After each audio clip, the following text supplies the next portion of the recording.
Hello বন্ধুরা, কেমন আছেন সবাই? আশা করি সবাই ভালো আছেন।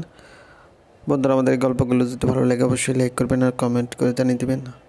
চ্যানেলে যদি নতুন হয়ে থাকেন অবশ্যই সাবস্ক্রাইব করে পাশে থাকা বেল আইকনটি প্রেস করে রাখুন। আমাদের আজকের গল্প ভোরের রোদ, পর্ব 39, লেখিকা সুলতানা পারভিন।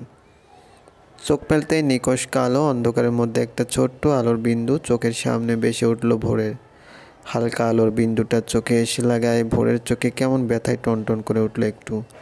ব্যথাটার সামনে উঠে কোনো মতে চোখ মেলে তাকিয়ে এবারে ধপধপে সাদা অ্যাপ্রন পরা কয়েকটি অপরিচিত মুখ দেখেই ভোর ভয় পেয়ে ধরফর করে উঠে বসার চেষ্টা করেও সফল হলো না। ভোর চোখ বড় বড় করে আশেপাশে তাকিয়ে বুঝতে পারলো এই রুমটাও ওর পরিচিত নয় একদমই। রুমে থাকা মানুষগুলো নিজেদের মধ্যে কী সব বলাবলি করছে সেটাও যেন কানে পৌঁছাচ্ছে না ভোরের। দুজন সাদা পোশাক পরা লোক এগিয়ে এসে ভোরের হাত ধরার চেষ্টা করতেই ভোর ভয় পেয়ে চোখ বুজে নিল। ভোর চোখ বুজে মনে মনে শুধু একটা নামই নিল, রোদ। ভোর, কেমন আছিস মা? আতিক আহমেদের কণ্ঠ শুনে ভোর আরেকবার চোখ মেলে তাকাতেই দেখলো সবাই ওকে ঘিরে দাঁড়িয়ে আছে। ভোর কিছু একটা বলতেছেও পারলো না, মুখে কিছু একটা যেন পেঁচিয়ে আছে। ভোর কথা বলতে পারছে না দেখে কেউ একজন এগিয়ে এসে ভোরের মুখ থেকে অক্সিজেন মাস্কটা খুলে নিল। লোকটা ভোরের কাছ থেকে সরে আসতে এবারে ভোর ধরপড় করে বেডের উপরে উঠে বসার চেষ্টা করতে হাতে কিছু একটার সাথে হালকা করে টান খেয়ে ব্যথা পেল। আগে সেই লোকটা এগিয়ে এসে ভোরের দিকে কিছুটা ঝুঁকে আসার চেষ্টা করতেই ভোর পাশ থেকে আতিক আহমেদের হাত আঁকড়ে ধরল। আতিক আহমেদও ভোরকে শান্ত করার জন্য কিছু বলছেন, সেটাও ভোরের কানে যাচ্ছে না। ভোরের ব্যস্ত চোখ জোড়া রুমটায় চক্কর খাচ্ছে রোদকে খুঁজতে, কিন্তু কোথাও রোদকে দেখতে না পেয়ে সামনে লোকটার দিকে চোখ পড়ল ভোরের। কম বয়সী একটা ছেলে, সাদা অ্যাপ্রন পরনে, কেমন করে ঢ্যাপ ঢ্যাপ করে তাকিয়েছে ভোরের দিকে। Ma'am please relax, you need rest, please relax. ভোরমা, শান্ত হও, তোমার শরীরটা এমনিতে অসুস্থ, একটু শান্ত হও। বরাব্ব, এটা কোথায়? এরা কারা? আমরা কোথায় রোদ? শান্ত হও ভোর, তুমি একটু অসুস্থ হয়ে পড়েছিলে তাই আমরা হসপিটালে নিয়ে এসেছি তোমাকে। হসপিটালে কেন? আমি তো একদম ঠিক আছি, কিন্তু আমার হাতে এসব কিসের নল টল লাগানো? এগুলো সরাও, খোলো। ভোর ভোর বরাবর কথা শোনো মা, দেখো না, খোলো এসব। রোদ কোথায়? আমি ওনার কাছে যাব। আমি হসপিটালে জানার পরও উনি আসছে না কেন? ওনাকে কেউ ডাকো না। কোথায় উনি? কখন আসবে? ভোরমা, রোদ কথা বলতে গেছে ডাক্তারের সাথে, এক্ষুনি চলে আসবে। সাদিক, দেখো তো রোদ কোথায়। না না না না, আমি জানি তুমি মিথ্যে বলছো, রোদ আসেনি। না, উনিকে উনিকে আমাকে না বলেই চলে গেছে? আমাকে একবার বলেও যায়নি যাওয়ার সময়? নাকি বলেছিল? উফ, আমার মনে পড়ছে না কেন। ও বরাব্ব, বরাব্ব, প্লিজ ওনাকে বলো না চলে আসতে। এত দূরে একা একা ওই পচা দেশে কী করে থাকবে উনি, বলো? আমরা সবাই বা কী করে থাকবো? আমার পরীক্ষার সময় কে আমাকে সকাল সকাল ঘুম থেকে ডেকে দেবে? কে আমাকে পরীক্ষা দিতে নিয়ে যাবে? কে আমার জন্য পুরোটা সময় পরীক্ষার হলের বাইরে দাঁড়িয়ে থেকে অপেক্ষা করবে আমার বের হওয়ার? ভোরমা, কী সব আবল তাবল বকছিস এসব? ডক্টর বোর্ড এমন করছে কেন? ছাড়ো আমাকে, তোমরা সবাই খারাপ। আমি কারোর সাথেই কথা বলবো না। আমার রোদকে এনে দাও। ও বরব্বু, রোদকে বলো না আসতে। তুমি না বললে ও চলে যাবে তো আমি মরে যাব তাহলে। বলো না চলে আসতে। আমি তো কত বলেছি না যেতে, ও আমার একটা কথাও শোনেনি, ঠিক চলে গেছে আমাকে পেলে। আহ। ভোরে এমন অদ্ভুত কথাবার্তাগুলো সবাই শুনে রীতিমতো উদ্ভ্রান্তের মতো তাকিয়ে রইল। এর আগে ভোর এমন অদ্ভুত আচরণ কখনো করেনি বলে ভোর আর রোদ দুজনের বাড়ির লোকেরাই কিছুটা ঘাবড়েও গেছে। সবার থমকে থাকার সুযোগ ভোর এবারে বেডে উঠে বসে হাতের সেলাইন নলটা টেনে টুনে খুলে ফেলে বাচ্চা মেয়ের মতো কান্নাকাটি জুড়ে দিল। হঠাৎ জড়ো হওয়ার মতো এসে কোথা থেকে ঠাস করে একটা চর এসে ভোরের গালে পড়ল। ভোর বুঝতেই পারল না চরটা এত জোরে পড়ল যে ভোরের দুর্বল শরীরটাকে আরেকটুর জন্য বিছানার উপরেই ঢলে পড়ছিল। অবশ্য চর যে মেরেছে সে ভদ্রলোক ভোরকে পড়তেও দিল না। ভোরের একটা হাত টেনে আবার বেডের উপরে বসিয়ে দিল। ভোর গালে হাত দিয়ে ঝাপসা চোখে একবার মুখ তুলতে দেখলো মানুষটাকে। রাগী মুখটা দেখে ভোর ভয়ের চোটে কথা বলতে ভুলে গেল। শুধু ব্যথার চোটে গালে হাত দিয়ে নিজের ফোঁপানি থামানোর চেষ্টা করলো। রোদ, আর ইউ ম্যাড? মেয়েটা অসুস্থ, এই অবস্থায় ওর গায়ে হাত তুলতে পারছে না তোমার? ঠিক মতো উঠে বসতে পারছে না?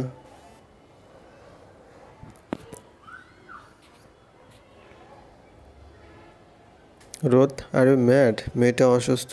এই অবস্থায়ও ওর গায়ে হাত তুলতে পারছে না তোমার? ঠিক মতো উঠে বসতে পারছে না। মেয়েটা তোমার জন্য এতক্ষণ কান্নাকাটি করছে, আর তুমি কি না? তোমরা একটু বাইরে যাও আব্বু, ভোরের সাথে আমার কিছু কথা আছে, বেশিক্ষণ সময় নেব না। রোদ, মেয়েটার সবই তো সেন্স পেয়েছে, এখন তুমি এভাবে? বাবা প্লিজ, ভোর আর আমার ব্যাপারটা আমাদেরকে বুঝে নিতে দাও প্লিজ। ভোরকে এখান থেকে নিয়ে কোথাও পালিয়ে যাব না, ট্রাস্ট মি। জাস্ট 10টা মিনিট সময় দাও আমাকে, তারপর তোমরা তোমাদের আদরের ভোরকে নিয়ে যত ইচ্ছা আহ্লাদ দেখিও, আমি কিচ্ছু বলবো না। রোদ, মেয়েটা একটু সুস্থ হোক, তারপর না হয় এসব নিয়ে কথা বলা যাবে। ও রিয়ালি বাবা, তোমরা ওর অন্যায়টাকে প্রশ্রয় দিলেও আমি দেবো না। ওর জানতে হবে গত 3টা দিন আমরা কেমন পাগলের মতো ওর রুমের বাইরে দাঁড়িয়েছিলাম, কেমন অসহায়ের মতো, দিন নেই রাত নেই, ঘুম খাওয়া সব ভুলে ওর চোখ খোলার অপেক্ষা করেছি। কি ভেবেছে তোমরা? ওর ছেলে মানুষই ভেবে আমি ওকে মাফ করে দেব? কখনো না। তোমরা যাও, এরপর যা হবে সেটা দেখতে তোমাদের কারোই ভালো লাগবে না। প্লিজ যাও। ডক্টর, আমি আপনাদের সিনিয়রের সাথে কথা বলে নিয়েছি, আপনারা 10 মিনিট কেউ এই রুমে আসবেন না, প্লিজ লিভ নাও। সবাই এক এক করে বেরিয়ে গিয়ে রুমটা একদম খালি হয়ে গেছে। ভোর ভয়ে ঢোক গেল। রোদের চোখ মুখের রাগের ছাপটা এখনো স্পষ্ট টের পাচ্ছে ভোর। একে তো সবার সামনে গালে এত জোরে একটা থাপ্পড় কষিয়েছে, এবার একা কত মারবে সেটা ভেবেই ভোর কোনো মতে কান্না আটকালো। রোদ 1 পা 2 পা করে এগিয়ে আসছে, টের পেয়ে ভয়ে রীতিমতো কাঁপতে শুরু করেছে মেয়েটা। রোদ সেটা টের পেয়ে আস্তে করে গিয়ে ভোরের সামনে বেডেই বসলো। বেশ কিছুক্ষণ পরেও রোদের স্পর্শ না পেয়ে ভোর ভয়ে ভয়ে একবার রোদের দিকে মুখ তুলে তাকাতেই রোদের চোখ আটকে গেল ভোরের।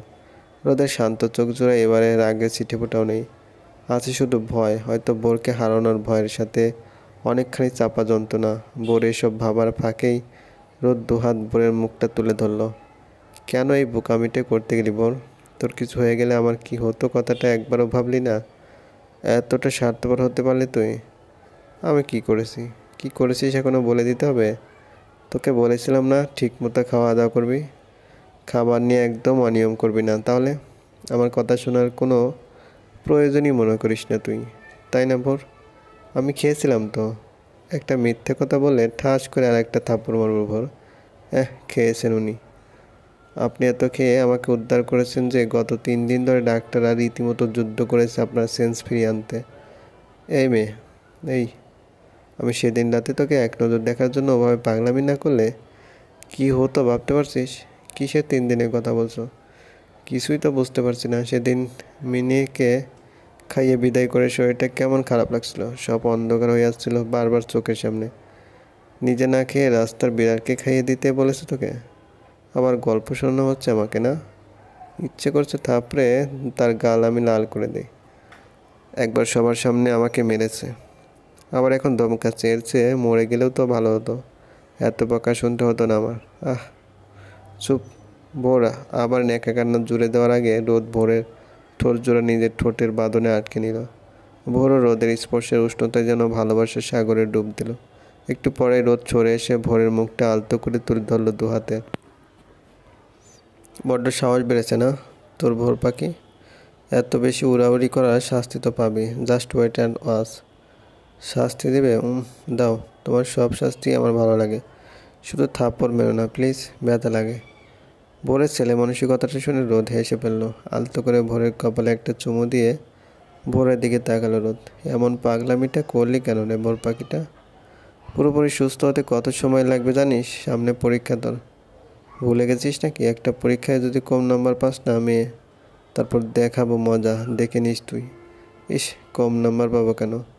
তুমি আমাকে কোলে জড়িয়ে নিয়ে পড়া কমপ্লিট করে দিবে। আহা, আমি কি আপনার জন্য দেশে বসে থাকবো নাকি? আমার আমস্টারডামে যাওয়া লাগবে না নাকি? তোমাকে যেতে দিলে তো বড় আব্বু আর এবার তোমাকে যেতে বলবে না, দেখো। হি হি হি। আহা, যে কাণ্ড করলেই দেখলামই তো। আমি চলে গেছি ভেবে তো পাগলই হয়ে গেছিলি। কাকে কি বলেছিস হুঁশ ছিল তখন আপনার ম্যাডাম? ইস, আমি তো ভয় পেয়ে গিয়েছিলাম তুমি চলে গেছো ভেবেছি। বড় আব্বু কি ভাববে এখন? বসে বসে লজ্জায় পান আপনি ম্যাডাম। না খেয়ে অসুস্থ না হয়ে এই কথাগুলো আপনার বড় আব্বুর কাছে গিয়ে বললেই সব ঠিক হয়ে যেত। সরি। আরে মেয়ে, তুই ভাবলি কি করে আমি তোকে না বলে তোকে এক নজর না দেখে চলে যাব? হ্যাঁ, এতটা স্বার্থপর এখনও হতে পারিনি তোর মতো, বুঝলি? আমি কি করেছি জানো না তুমি? সেদিন আর কয়েক ঘন্টা দেরি হলে আমি তোকে চিরদিনের জন্য হারিয়ে ফেলতাম। এই কথাটা তো আমি এত সহজে ভুলবো না বর। যত যাই করিস, এই কাজটা শাস্তি তো তোকে পেতেই হবে।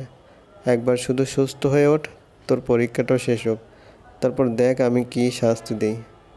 আপনার দেওয়া সব শাস্তি মাথা পেতে নেব জনাব। আচ্ছা, দেখা যাবে সময় হলেই। এখন চুপচাপ বসে থাক, আমি এক্ষুনি আসছি। রোদ, যেও না প্লিজ।